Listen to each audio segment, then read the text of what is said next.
Familia, pues pónganse de pie por favor para dar inicio.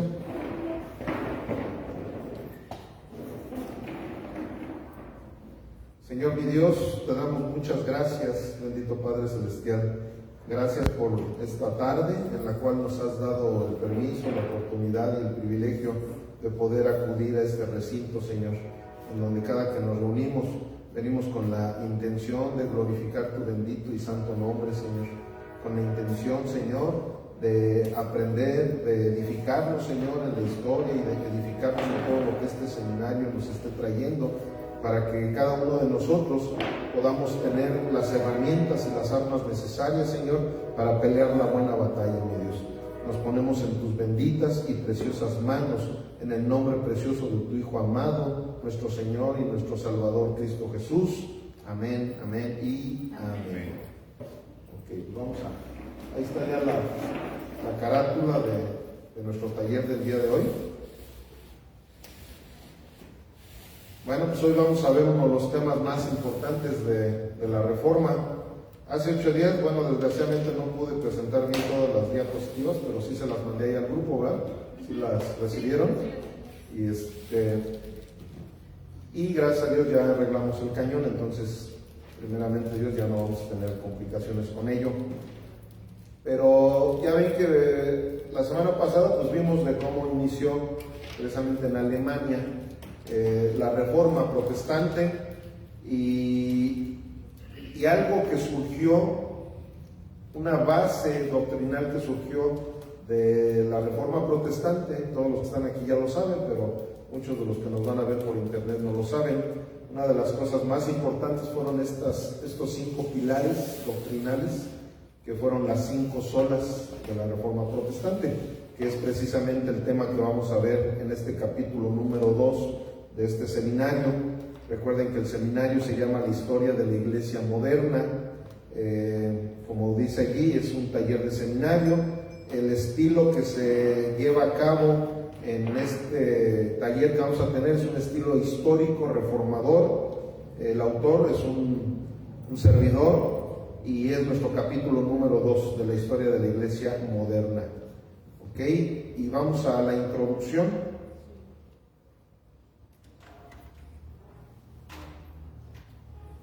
Vamos a esperar que regrese el Pati, porque si no ya por acomedida no va a escucharlo. Lo que vamos a ver aquí al principio.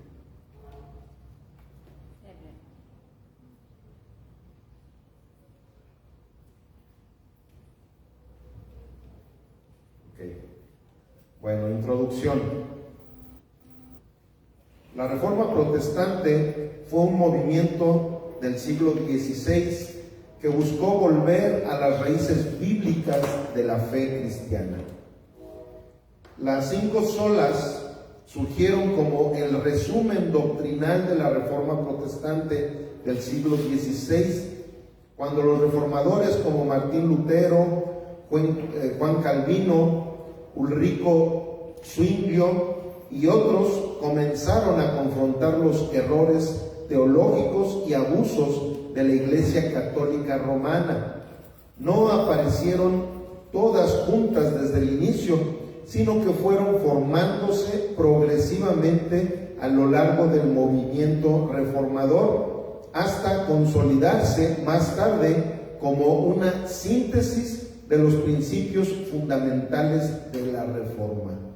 Entonces, aquí, como ya en algunas ocasiones lo hemos comentado, y ahora el domingo que fue muy importante nuestra predicación referente a lo que es la Iglesia Reformada, pues vemos que las 5 solas de la Reforma es algo que identifica inmediatamente cuando una iglesia es bíblica. O sea, porque incluso yo en lo personal muchas veces cuando veo de qué se trata la Iglesia Reformada, algo que el domingo no lo dije porque se me pasó, pero bíblicamente, de la forma que se debería de llamar esta línea doctrinal, sería más bien la doctrina de la gracia. O sea, bíblicamente hablando, ¿verdad? Porque en la Biblia no encontramos la palabra de Iglesia Reformada ni cosas por el estilo.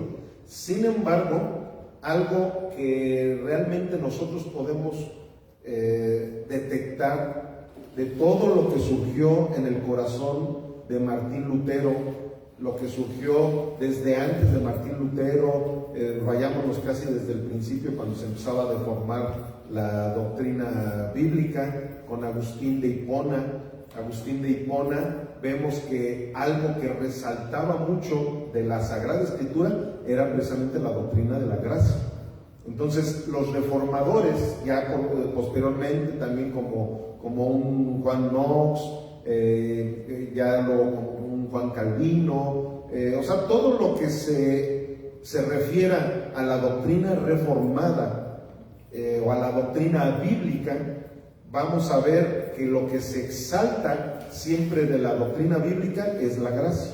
¿Me explico? Entonces, yo en lo particular, en vez de llamarle la doctrina reformada o la iglesia reformada, yo le llamaría la doctrina de la gracia o la iglesia de la gracia.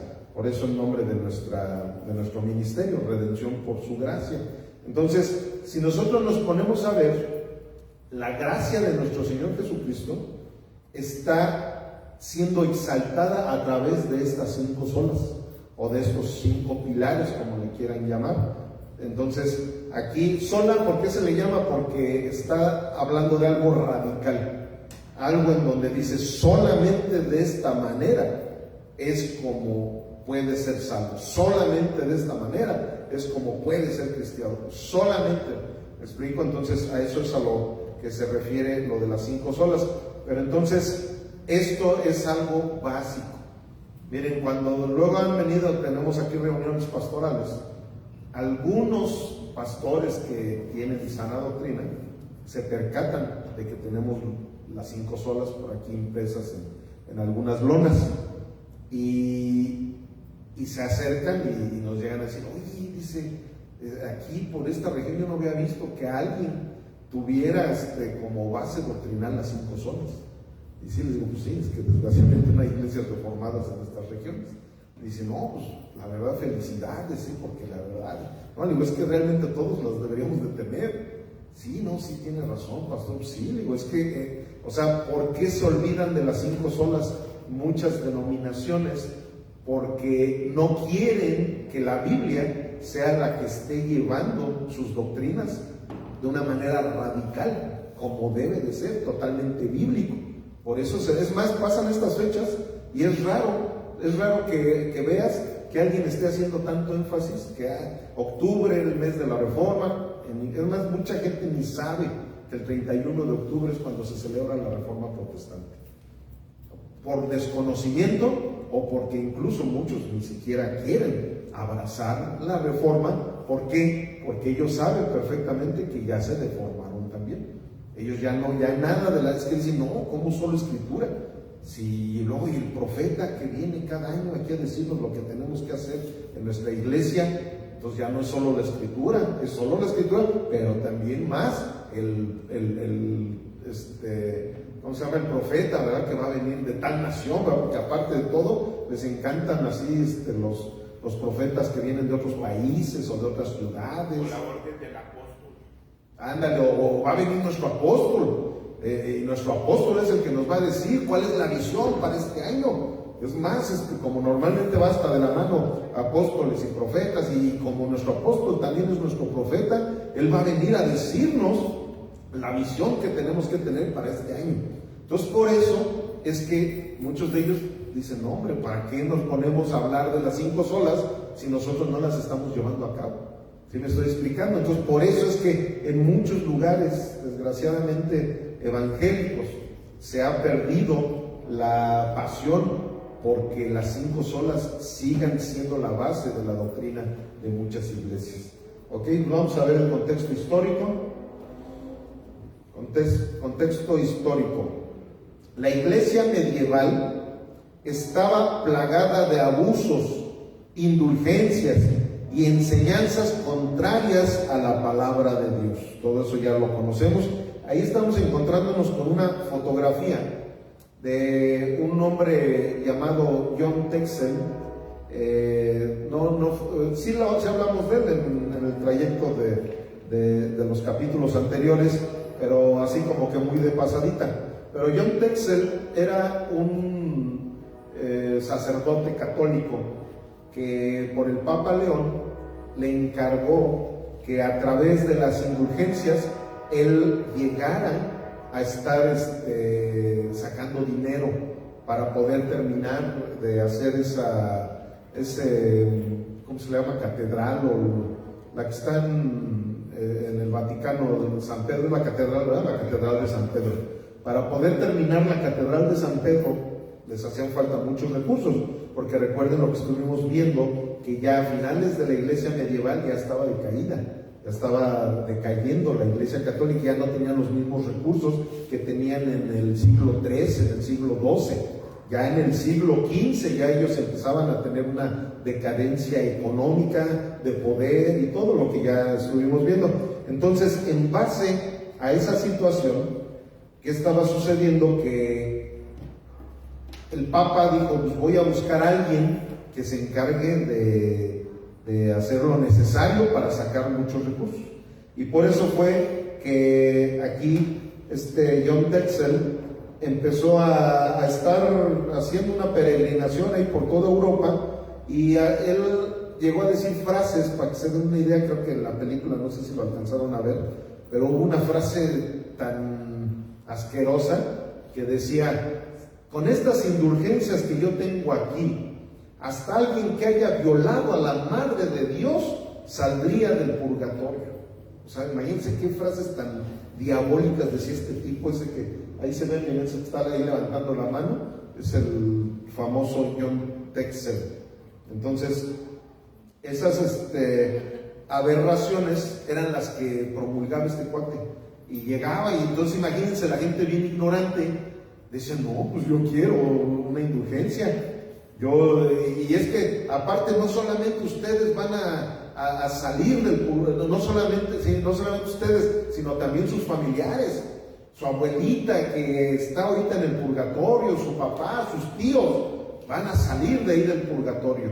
Entonces, ese tipo de situaciones son las principales, como lo estuvimos viendo anteriormente, fueron las principales que llevaron a que Martín Lutero empezara a rebelarse, empezara a hacer todo lo necesario para que él realmente, como lo dijimos anteriormente, él no quería que se hiciera la reforma de la forma que fue. Él lo único que quería precisamente era reformar todo lo que estaba deformado de la Iglesia Católica.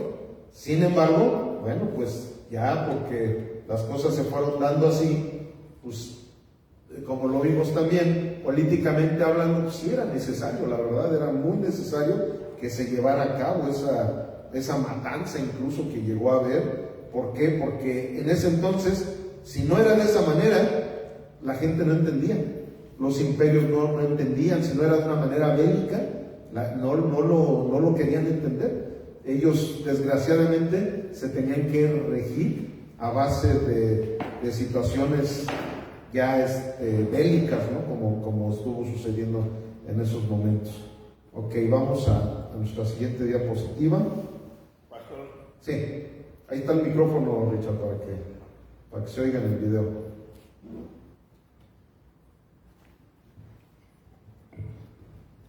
A veces me había preguntado, pastor, a nivel nacional, en México, tan solo en México, las construcciones más hermosas y más grandes que se tienen desde la colonia son las iglesias católicas. Así es. Hasta en un pueblito chiquito, Sí, pues sí, tienen no, los no, ríos. ¿En qué forma reunían tanto dinero para hacer algo así? O sea, es donde uno se pregunta, a dimensiones de querer uno obtener un terreno o construir una casa grande, pues es muchísimo dinero. Entonces, tan solo un templo católico es inmenso. Claro. Pues mira, por si no lo sabían, las indulgencias siguen vigentes. Ahora se le llaman las indulgencias plenarias. Bueno, en aquel entonces también se manejaban con ese nombre, pero se hicieron famosos nada más como indulgencias. Pero hasta la fecha se siguen manejando las indulgencias. Si llevas a bautizar a un niño, te cobran por bautizar al niño. Si lo llevas a confirmar, o sea, cualquiera de los sacramentos te los cobran y de una manera muy generosa.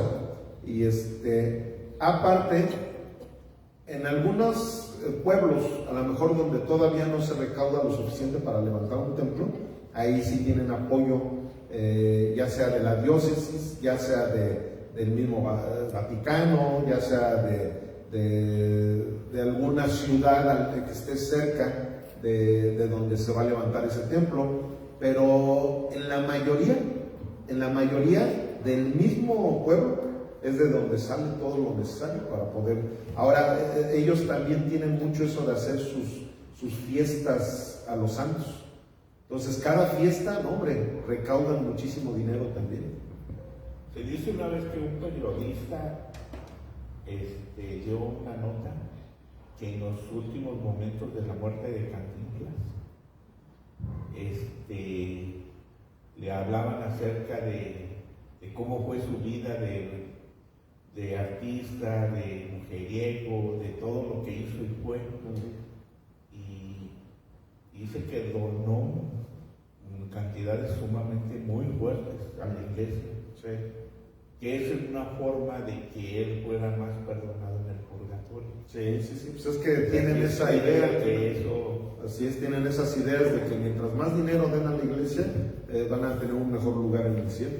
Entonces, de hecho, esa es la esencia precisamente de la mentalidad católica. El que mientras más dinero tú des a la iglesia, sea a través de un papelito llamado indulgencia, o sea dejándolo en el limosnario, o como se le llama en cada uno de los templos, tienen esa idea, se les quedó esa esencia. Entonces todo eso es ¿por qué? Por superstición. O sea, la superstición es tan tremenda que pues, la gente de esa manera ahí va y suelta. Y aparte te digo, hay muchas maneras, o sea, hacen muchas estrategias. Y bueno, continuamos. El redescubrimiento del Evangelio. Martín Lutero y otros reformadores hallaron en la Escritura la verdad de la salvación por gracia mediante la fe. Resumen de las 5 solas. Sola Escritura, la número 1. Esta es bueno que se la aprendan de memoria, Número 2, solo fide, que es solo por fe. Número 3, sola gratia. Número 4, solus Christus. Y número 5, soli Deo gloria. ¿Ok? Ahorita vamos a ir haciendo el análisis de cada una de ellas. Vamos a ver, sola Escritura. Origen. Fue el punto de la partida de la Reforma, por eso es la número 1. Contexto: Martín Lutero en 1517, al publicar sus 95 tesis, afirmó que la autoridad final en materia de fe y práctica no está en la tradición ni en el Papa, sino únicamente en la Biblia. Razón: la Iglesia medieval enseñaba que la Biblia debía interpretarse bajo la autoridad del magisterio, Papa y concilios.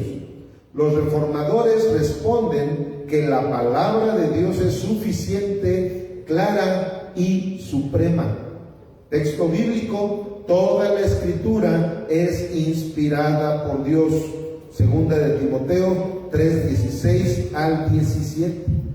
O sea, aquí con esto, precisamente por eso es la número 1, porque si nosotros nos ponemos a ver, cuando dices es que solamente la Escritura es suficiente para poder encontrarnos con la palabra de Dios, para podernos encontrar con toda la instrucción divina que el Señor nos quiere dar, a partir de ahí, lógicamente que empiezas a ver una serie de cosas que van en contra de esto. Precisamente como luego en ocasiones yo me pongo a pensar, digo, bueno, es que la Iglesia romana se ha encargado hasta la fecha de que cosas que dice la Biblia, haz de cuenta que todo lo quieren hacer al revés. O O sea, dice, si claritamente la Biblia dice, no tendrás dioses ajenos delante de mí. Y ellos agarran y de cualquier cosa hacen un dios. Hasta de una astilla, ¿no? De que llegan, mira, esta es la astilla que estaba en la cruz de Jesucristo. O mira, aquí está una espina de la corona de Cristo. Por principio de cuentas, charlatanes hasta más no poder, ¿verdad? Porque ya parece, ¿verdad?, que van a estar teniendo esa espinita o una astilla de la cruz de Jesucristo, ¿verdad? O sea, pero ellos de cualquier cosa, luego hacen ídolos. Hasta los mismos mártires, ¿se acuerdan cuando vimos la época de los mártires? Hasta los mártires los hicieron ídolos también. O sea, mártires que murieron precisamente para resguardar la palabra de Dios. Pues esos mártires los hicieron ídolos también. Y de todo se encargan a hacer ídolos. Y a través de todos, o sea, todas esas cosas dices, bueno, haz de cuenta que ellos buscan tal versículo, tal enseñanza, tal instrucción o incluso mandamiento para decir, nosotros lo vamos a hacer, pero al revés. O sea, ahorita simplemente esto que estábamos hablando de cómo levantaban sus templos, o sea, ahí vemos claramente en la palabra de Dios que dice que ahí ya no habita Dios. Esos templos que han sido hechos con manos de hombre, ahí no es donde habita Dios. Dios habita en el corazón de cada uno de sus hijos. Ahí es donde habita, ya no son templos hechos por manos de hombre, sino ahora nosotros somos el templo, ¿verdad?, de Dios, del Espíritu Santo, y ellos se dan cuenta que lo hacen todo al revés. Sí dice la Biblia, ¿verdad?, que ahora ya no son esos templos, sin embargo nosotros vamos a levantar estos super templos y una de cosas, ahí la otra vez estaba estudiando un poquito sobre Guillermo Schulenberg, se llama así. No sé si ustedes han oído de Guillermo Schulenberg. Él fue un abad de la Basílica de Guadalupe. De hecho, él fue el que mandó a hacer la nueva Basílica de Guadalupe. Esa que ustedes ahorita ven, la nueva, porque no sé si alguien ha ido allá a la villa, pero hay dos basílicas. Está la viejita y está la nueva, que es a la que ahorita ya todo el mundo va. Bueno, este hombre era millonario, imagínense, el abad de ahí de la basílica, pues entraba una de dinero. Y él, hasta eso, de una manera honesta, él dijo, no, pues yo tengo que investigar si realmente fue verídico eso que pasó con Juan Diego y la Virgen de Guadalupe. Y bueno, para no hacerles el cuento largo, porque no es el tema, pero ahorita me acordé precisamente por lo que estamos hablando. Y a lo mejor muchos de ustedes no saben de él, y les voy a decir por qué. Pues porque imagínense, la Iglesia Católica pues luego buscó la manera de desaparecer archivos y todo eso, pero gracias a Dios y al internet, ¿verdad?, y a la tecnología, que pues muchos archivos pues salen a flote. Bueno, este hombre se puso a hacer sus investigaciones, trajo arqueólogos, geólogos, mucha gente para estar investigando los restos de Juan Diego. ¿Y qué creen? Que pues nunca los encontraron. Entonces, pero fíjense, este hombre, a pesar de que no dejó de seguir siendo católico, pero sí llamó reporteros, entonces dijo, ¿qué creen que pasó esto y esto? Pero eso sí, decía él, pero no tienen ustedes por qué basarse en hechos que hubieran sido reales para que tengan su fe en la Virgen de Guadalupe, y que no, de todas maneras, haya habido esa aparición o no haya habido esa aparición, ustedes deben de seguir creyendo, ¿no? Pero no, pues el Vaticano ya estaba, es más, el cardenal de aquí en México ya lo quería despedir, pero no pudo hacerlo porque ellos tienen un decreto, no me acuerdo cómo se les llama cléricamente hablando, pero es como en la política, que dicen que tiene fuero. No lo pudieron sacar, o sea, él tenía como un fuero, de tal manera que no lo pudieron destituir hasta que se muriera. Y ya se murió, ya bien viejito, tenía 90 y tantos años.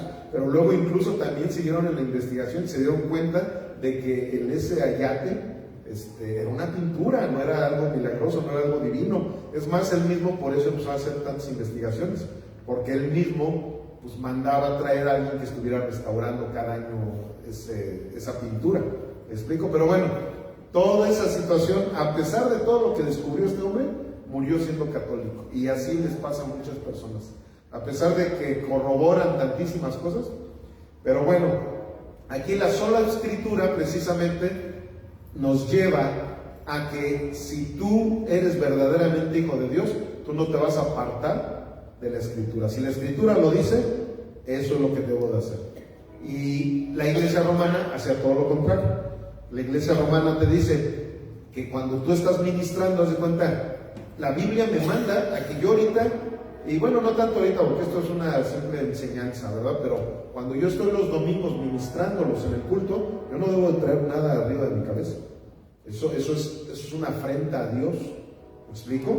Y no, ellos hasta se ponen unos gorrotes así bien largos y cosas así. O sea, y podría ahorita decir y aquí aventarnos 3 horas hablando de tantas cosas que dices, ¿cómo puede ser posible? La Biblia dice esto, ¿y por qué ellos hacen todo lo contrario? Todo lo contrario a lo que... ¿Por qué? Porque para ellos la escritura no les importa en lo más mínimo. Al contrario, la escritura les estorba. La escritura les estorba. Ok, número 2. Sola fide, solo por la fe. Origen. Fue central en la teología de Lutero. Contexto. Lutero descubrió en Romanos 1:17 que el justo vive por la fe, no por obras. Razón, la iglesia enseñaba que la salvación dependía de la fe más las obras, incluyendo indulgencias y sacramentos. Lutero proclamó que el hombre es justificado por la fe en Cristo, sin méritos humanos. Texto bíblico. Concluimos pues que el hombre es justificado por fe sin las obras de la ley. Romanos 3:28. Y hay muchísimas otras citas más, como en Gálatas y en pues casi todos los libros del Nuevo Testamento, todas las epístolas, aparece claramente que solamente es a través de la fe, no es por nuestras obras. Entonces ese fue el origen, fue lo que trajo a Martín Lutero a llevar a cabo esta sola. ¿Ok? Vamos a la siguiente. Sola gratia, solo por gracia. Origen. Se desarrolló en respuesta a la doctrina católica de la cooperación humana en la salvación. Contexto. Los reformadores enseñaron que la salvación es un don gratuito de Dios, no una recompensa por méritos. Fíjense, por esa naturaleza que nos dejó la religión, ¿a poco no nos hace luego así? Es más, hasta hay un dicho, ¿no? Cuando haces cosas buenas, ¡ay, ya te ganaste el cielo! ¿Verdad? O sea, es clásico, ¡ay, ya te ganaste el cielo! Y muy dentro de nosotros, precisamente en esa naturaleza caída que tenemos, que nos hace pensar que nuestras obras pueden ganarse la salvación. ¿A poco no les ha sucedido? Y se los digo, sean honestos, ¿a poco no les ha sucedido que cuando muere alguien que era tu familiar y que sabías que era bien buena persona, pero no era cristiano, como que te quedas pensando, ay, no sé, es que era tan buena persona, ¿a poco sí se habrá ido al infierno? Pues si no estaba en Cristo, sí se fue al infierno. O sea, la verdad es que el sentimiento, por eso dice la palabra, engañoso es el corazón más que todas las cosas y perverso, ¿verdad? Porque nuestro corazoncito a veces, o sea, un niño de 10 años se murió, él no había recibido a Cristo. Y era un niño bien bueno que iba por el mandado su mamá lo mandó por las tortillas y se iba cruzando la calle y pasó un carro, lo atropelló. Si ese niño no tenía a Cristo, por muy bueno que haya sido, ¿a dónde se habrá ido? Hasta se quedan callados, ¿no? Sienten feo decirlo. Al limbo, ¿no? Bueno, pues es que la verdad es que la Biblia dice que se fue al infierno. ¿Me explico? Entonces, por eso esta es una de las doctrinas más abrazadas no solamente por los católicos, sino hasta por muchos evangélicos. Hay muchos evangélicos que empiezan su corazoncito, ay, no, es que era bien buena persona y yo no puedo creer que no, perdóname, solamente por la gracia de Dios. No puede existir otro pase para poder llegar al reino de los cielos, solamente por la gracia de Dios. Y si una persona no conoció la gracia de Dios, no pudo llegar al reino de los cielos. Entonces aquí vemos claramente que esto fue una de las cosas más fuertes que tuvo Martín Lutero que encarar o para contrarrestando todas las doctrinas de la Iglesia Católica. ¿Cuál fue la razón? Rechazaban la idea de que el hombre podía contribuir algo en su salvación. Ese orgullo que tenemos todos. Dices, ¿cómo? O sea, yo no puedo poner ni mi granito de arena. No podemos poner ni un granito de arena. Todo lo dio Jesucristo para que pudiéramos ser salvos por gracia. Texto bíblico: porque por gracia son salvos por medio de la fe, y esto no es de ustedes, pues es don de Dios. Efesios 2:8. Y en el 9, ¿qué dice? Para que nadie se gloríe. ¿Explico? Entonces, esto sabemos perfectamente que si no lo abrazamos como tal, bueno, ninguna de las 5 solas, si no abrazamos las 5 solas como tal, no podemos ni siquiera decir que somos hijos de Dios. El siguiente: solus Christus, solo Cristo. Origen: respuesta directa al sistema de mediación católico. Santos, María, sacerdotes. Y yo podría poner más lista, O sea, no solamente de santos, María y sacerdotes. Acuérdense que los mártires también los canonizaban. Es más, ya se me fue el nombre, pero tiene otro nombre. A los mártires que canonizaron tenía otro nombre. A unos se les decía santos. ¿Cómo se les decía esto a los mártires? Tiene un nombrecito. Más se los dejo de tarea, para que ahí tienen que estar en sus apuntes, porque todo eso lo vimos. Contexto: la Iglesia enseñaba que la gracia se recibe a través de los sacramentos y mediadores. Razón: los reformadores declararon que Cristo es el único mediador entre Dios y los hombres, suficiente para la salvación. Texto bíblico: porque hay un solo Dios y un solo mediador entre Dios y los hombres, Jesucristo hombre. Primera de Timoteo 2:5. Y por último, pero es la que engloba todas las otras, Soli Deo Gloria, solo a Dios. Te digo lo que nos dejaste de tarea. A ver, ¿allá lo tienes? Qué rápido. Testigos de la fe, o también santos, víctimas o profetas. No, es otro no. Ahí se los dejo de tarea, yo también me lo dejo de tarea para ver cómo se llamaba. Ok, origen. Esta última sola resume todas las demás. Contexto: si la salvación es por gracia mediante la fe en Cristo y según la Escritura, entonces toda la gloria pertenece únicamente a Dios. Razón: rechazo a la exaltación de figuras humanas, papa, santos, vírgenes y a toda práctica que desviara la gloria de Dios. Texto bíblico: porque de Él y por Él y para Él son todas las cosas, a Él sea la gloria por los siglos de los siglos. Romanos 11:36. Amén. ¿Sí, vamos bien? ¿Sí están conmigo? Ahí,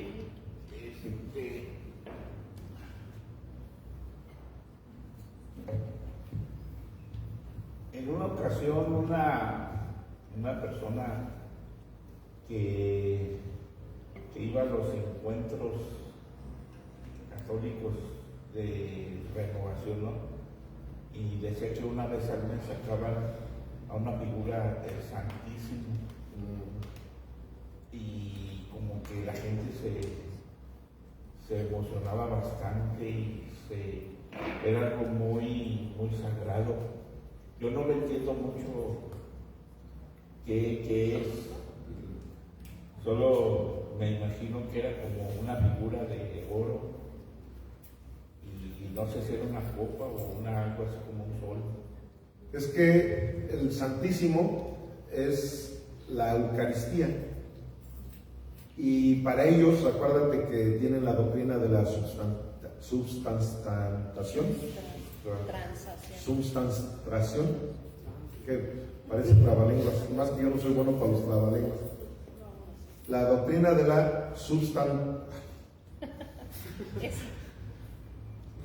¿Nadie de ustedes se la sabe?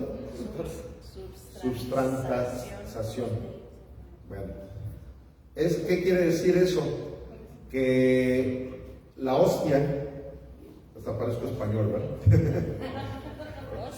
La hostia representa, bueno, no representa, más bien para ellos se convierte en el cuerpo de Cristo, literalmente. Esa es la doctrina de la substantiación. Entonces, esa es una herejía tremenda, ¿verdad? Pero para ellos, cuando hacen la figura de la hostia o de la Eucaristía, como le llaman también, para ellos se supone que es Cristo, pero le llaman el Santísimo. Y bueno, a todo le dan un valor tremendo, ¿verdad? O sea, porque cuando van también con la Virgen, la que es la patrona de Cacomaquí, que es la de la Concepción, la Conchita, la sacan y ¡oh, la Conchita! Y ahora que viene precisamente el 28 de octubre, San Judas Tadeo, o sea, se pone aquí el pueblo entero, se pone pero tremendo, ¿no? Entonces, pues ahí se ve claramente, como les digo, la Biblia dice una cosa y ellos hacen todo lo contrario. O sea, aquí estamos viendo la Biblia, dice claramente, porque de Él y por Él y para Él son todas las cosas, a Él sea la gloria por los siglos, o sea, a Él es la gloria solamente, por Él. ¿Para qué existió la Virgen María? Por Él. ¿Para qué existieron los apóstoles? Ya sea Pablo, ya sea Pedro, ya sea Juanito, sea el que sea, para Cristo existieron. O sea, todo, absolutamente todo fue para Él.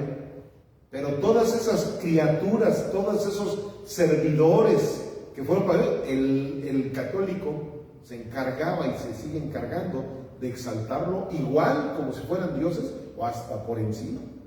¿Por qué? Porque para muestra tú llegas a cualquier templo romano y a Cristo lo tienen por ahí así en un rinconcito, ¿no? Así su Cristo que ellos tienen, ¿no? Y en medio así grandotote tienen a la Virgen de no sé qué, a la Virgen de no sé cuándo, o sea, y al Cristito por ahí escondidito. Ustedes vayan a cada colonia de aquí de esta ciudad y ustedes van a encontrar en cada colonia vas a encontrar una capilla. ¿Y para quién es la capilla? Para algún santo, para alguna virgen, pero nunca vas a ver una capilla donde te encuentres a Jesús. Te encuentras algunas a lo mejor hasta de Malverde, ¿verdad? O la Santa Muerte o cosas así, pero una capilla en donde esté exaltándose a Jesucristo es muy raro. No voy a decir que no existen, sí existen, pero es muy raro. La mayoría, ¿saben por qué? Porque Jesucristo es la piedra del ángulo, como vimos el domingo. Es un tropezadero para esa gente. Ellos, por eso es que no, a Jesucristo no lo quieren poner por ningún lado. ¿Por qué? Porque eso mismo los confrontan. Como que dicen, híjole, no, aquí estamos poniendo más grandote, ¿verdad? Las San Juditas y cosas por el estilo. Entonces, aguas con eso. Pastor, sí. Ya lo nada más como dato curioso en ese versículo, los testigos de Jehová en la atalaya no tienen como las demás cosas. ¿Cómo? O sea, no tienen todas las cosas, sino las demás cosas. Ah, ok. En esta cita. Sí, ya te entendí. Sí, efectivamente. Sí, precisamente para que no le den a Jesucristo toda la gloria.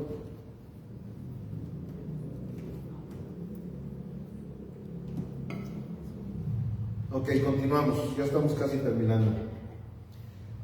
Síntesis teológica. Las 5 solas forman un sistema inseparable. La gracia nos salva por la fe en Cristo, según la Escritura, para la gloria de Dios. O sea, todo es uno. O sea, las 5 solas, todo se enfoca a nuestro Señor Jesucristo. Impacto histórico. Estas verdades transformaron Europa y dieron origen a las iglesias reformadas y protestantes. Relevancia actual. Hoy debemos volver a estas verdades para mantener una fe pura, centrada en Cristo y en la palabra. Miren, aquí quiero hacer énfasis en el impacto histórico. Como dice, estas verdades transformaron Europa y dieron origen a las iglesias reformadas protestantes.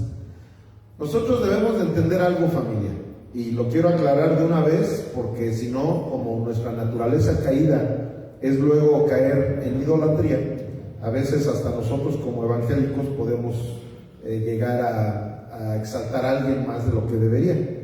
Martín Lutero fue un hombre usado por Dios, como todos los que encontramos en la Biblia, pero un hombre lleno de muchísimos defectos, así como un Juan Calvino. A mí luego, precisamente a nosotros que tenemos la doctrina reformada, luego nos empiezan ¿cómo se dice? Pues a enfocar con el calvinismo, porque realmente del calvinismo fue donde empezó a nacer ese nombre de iglesias reformadas.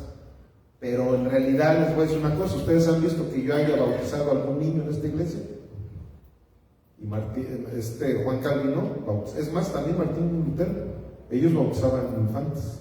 O sea, traían ellos todavía muchas situaciones o muchos rituales muy parecidos a los católicos. Entonces realmente es como ahorita hasta les estaba diciendo, incluso ¿por qué nosotros nos llamamos iglesia reformada? Para adoptar el nombre y que se nos distinga como una iglesia bíblica, pero en realidad es una doctrina de la gracia. Así es como se deberían de llamar estas iglesias, las iglesias de la gracia. Así es como realmente se deberían de llamar. Por eso qué bueno que el nombre del ministerio es Redención por su gracia. Cuando a mí me dicen, ¿tú eres calvinista, pastor? Les digo, no, yo soy cristiano. No, pero pues todo lo que predica, entonces, no, digo, yo soy cristiano. O sea, calvinistas, pues los que Calvino dejó, es más, dejó una religión llamada los presbiterianos, vienen de Calvino. Pero nosotros no somos presbiterianos, nosotros somos pentecostales. Y somos pentecostales como denominación, no para que eso nos identifique para entrar al reino de los cielos.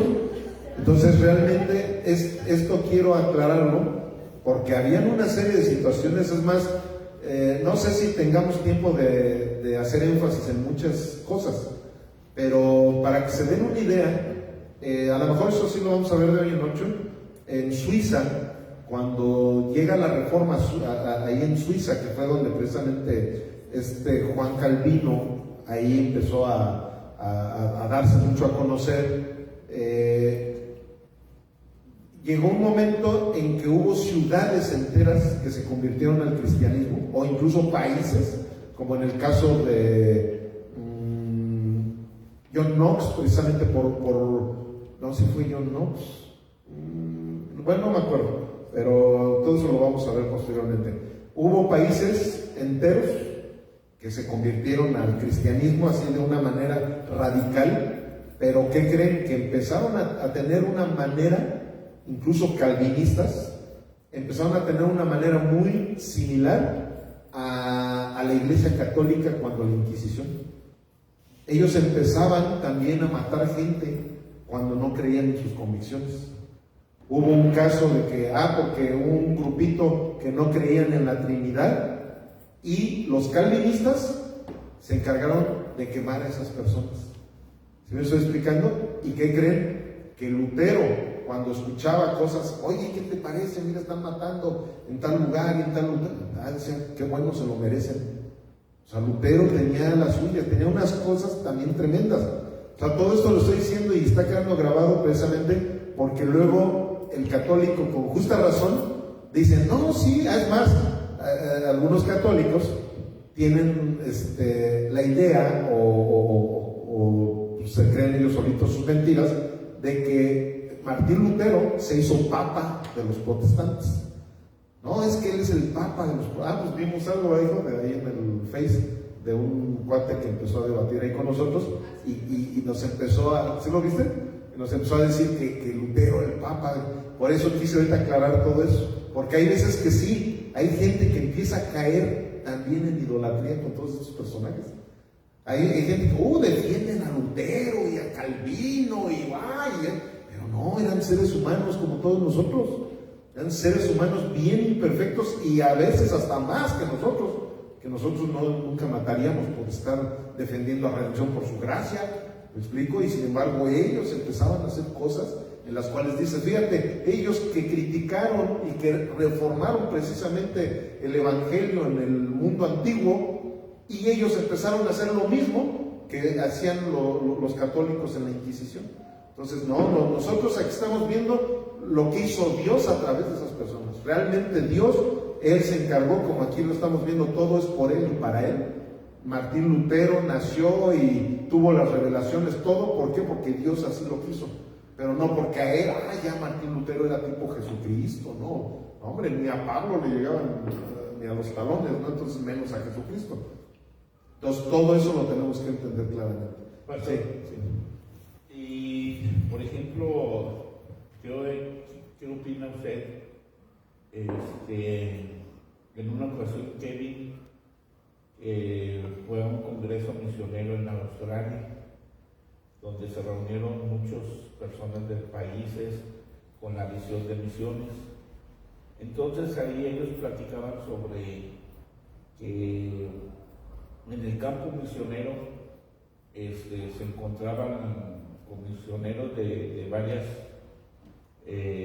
doctrinas o de varias iglesias diferentes, pero llegaban ahí a la conclusión de que la denominación no era el enfoque para evangelizar, no era el enfoque para llevar el evangelio a otros países. Entonces, la encomienda de misioneros era de que si se iban a presentar en otro país era mencionarse cristianos, no denominacionales. Entonces algunos pastores en sus iglesias empezaron a decir, no somos denominación, somos cristianos, no denominacional. Entonces, ese era cuando comprendían que con la visión de misiones, pues no tiene referencia a decir si creen en las lenguas o no creen, o todo lo que de las variantes que hay hasta hoy en día. Claro. Ser no denominacional es correcto. Sí, es que en realidad, como muchas veces lo he llegado a comentar de alguna forma, la denominación, al final de cuentas, en el lado bueno que tuvo, por así decirlo, o el lado bueno que tiene, es que te identifiquen. O sea, que te identifiquen, bueno, este es de la denominación fulanita. Entonces, ¿qué quiere decir? Pues simplemente muchos otros cristianos que ya están caminando en cierta doctrina, al identificarte, dicen, bueno, pues ahí me voy a congregar. Porque te voy a decir una cosa, la misionología, que es algo de lo más importante que Dios nos dejó precisamente como tarea a todos los cristianos, tiene un fin, y el fin es llevar a la gente a la iglesia. ¿Me explico por qué? Porque tú, si vas a estar predicando en varios lugares, vas a las misiones, a un pueblo en donde no conocen ni siquiera el nombre de Jesucristo. Mejor conocen la Coca-Cola, pero Jesucristo ni siquiera nunca ha sido nombrado en esa tribu, en ese pueblo, qué sé yo. Entonces, tú vas y evangelizas a la gente. Y qué bueno, cumpliste con evangelizar, pero tú no estás terminando la misión completa hasta que no, ya sea que se levante una iglesia en ese lugar, o que esas personas a las que evangelizaste las siembres en algún ministerio. ¿Sí me estoy explicando? Entonces, ¿qué sucede? Sí, efectivamente, uno nunca debe de llegar con la cuestión de que, es que mira, esta denominación es la correcta, o esta...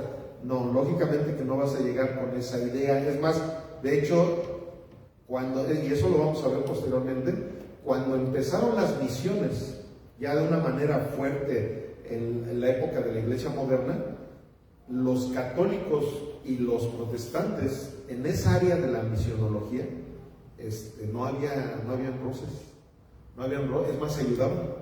Hubo muchos lugares en donde se ayudaban entre católicos y protestantes, porque la misionología o la obra misionera es lo más puro que va a haber de toda la cuestión eclesiástica. Porque o sea, tú estás llevando a la gente que no conoce nada de Dios. Por eso una verdadera misión es cuando tú llegas a un lugar en donde no conocen de Dios. O sea, si tú estás, ay, que tengo una misión en León. ¿Cómo en León? ¿A poco en León no conocían de Dios? No, fuiste a evangelizar. Una cosa es evangelizar y otra cosa es ir a levantar una misión o una obra. Entonces, ¿qué sucede? Que en ese aspecto sí, o sea, lógico que tú vas a llegar y la denominación es lo último de lo que puedes hablar. ¿Cuándo? Cuando ya vas a sembrar a esa persona en alguna iglesia. Lógicamente, nosotros precisamente que estamos hablando de la iglesia reformada, con mucha tristeza lo digo, han habido muchísimos misioneros que han tenido un corazón dispuesto incluso a morir por el evangelio, pero han llegado con una mala doctrina. Han habido muchos misioneros, simplemente tantos misiones católicos, ¿verdad? Tantos misioneros católicos que llegaron a morir por las misiones, pero ¿qué es lo que fueron a llevar a muchos países? A que adoraran a las vírgenes, a que adoraran esto. Entonces dices, híjole, qué mala onda de que no se les haya evangelizado de la manera que tenían que evangelizar. Entonces sí, efectivamente, en la obra misionera no vas a llegar con una denominación, pero sí se debe de entender que tú los vas a enfocar al evangelio de Jesucristo. Los vas a enfocar a una doctrina totalmente bíblica. ¿Y qué sucede? Imagínate que tú digas, ay, híjole, pues ya los evangelicé, ya cumplí mi misión, pero la única iglesia que queda cerquita es una iglesia católica. Pues ni modo de llevarlos allí, ¿verdad? ¿Sí me estoy explicando? Entonces ahí es donde sí tienes que entender que la denominación, ahí es donde se aplica. Ahí es donde se aplica. Si miren, ya ven que les hablé desde un principio, pero ¿saben qué? Como aquí no tenemos una iglesia, vamos a levantar una iglesia aquí. Una iglesia que tenga la denominación pentecostal reformada, o que tenga la denominación fulana. ¿Pero por qué? Porque tú sabes que esa denominación va a ser la correcta en ese lugar en donde tú estás levantando esa obra. ¿Sí? ¿Sí me expliqué? Bueno, pues, entonces continuamos. Ya con eso terminamos con la reflexión. Dice, la reflexión y aplicación personal. Estoy viviendo bajo la autoridad de la palabra. ¿Sí está pareciendo bien? ¿Sí, no? Esto es para que nosotros lo reflexionemos, porque miren, como les he dicho desde un principio que empezamos, o sea, la materia de la historia de la iglesia es fundamental en cualquier seminario o instituto bíblico, porque no solamente estamos aprendiendo de una manera cultural, académica y de una manera informativa, sino que también nos tiene que llevar siempre a reflexionar, a entender que si decimos, bueno, en la historia hubo buenos y hubo malos, pero bueno, esos buenos que nosotros vimos, de qué manera llegaron a entregar su vida por el evangelio, esos malos que estuvieron haciendo esto, pero qué es lo que a nosotros como persona nos está edificando. Entonces aquí voy a hacer estas 4 preguntas. ¿Estoy viviendo bajo la autoridad de la palabra? Número 2, ¿dependo totalmente de la gracia de Dios? Número 3, ¿mi vida glorifica solo a Dios? Número 4, ¿mi fe se enfoca solo en Cristo? Entonces todo esto lo tenemos nosotros que reflexionar. Y aquí voy a dar la conclusión. Las 5 solas no son solo historia, sino un llamado a vivir el evangelio con fidelidad y pasión. Soli Deo gloria. Solo a Él la gloria. Amén. Y miren, aquí hay una tabla, ahí por si le quieren sacar una foto. No sé por qué ahí no aparecieron las divisiones, así los cuadriculitos, pero bueno, sí se entiende, ¿no? Ahí está. Arriba está sola, significado, en respuesta y fundamento bíblico. Solo la escritura tiene autoridad. tradición y papado, segunda de Timoteo 3:16 al 17. Luego, solo fide, la justificación es solo por fe. En respuesta a fe más obras, Romanos 3:28 es el fundamento. Luego, sola gratia, significado, la salvación es por gracia. En respuesta a méritos humanos, fundamento bíblico, Efesios 2:8 al 9. Luego, solus Christus, significado, Cristo es el único mediador. En respuesta a santos sacerdotes, fundamento bíblico, 1 de Timoteo 2:5. Solideo gloria, significado, toda gloria es solo para Dios. En respuesta a idolatría, culto a hombres, fundamento bíblico, Romanos 11:36. Bueno, con esto terminamos. ¿Alguna pregunta? ¿Todo en orden? Ok, vamos a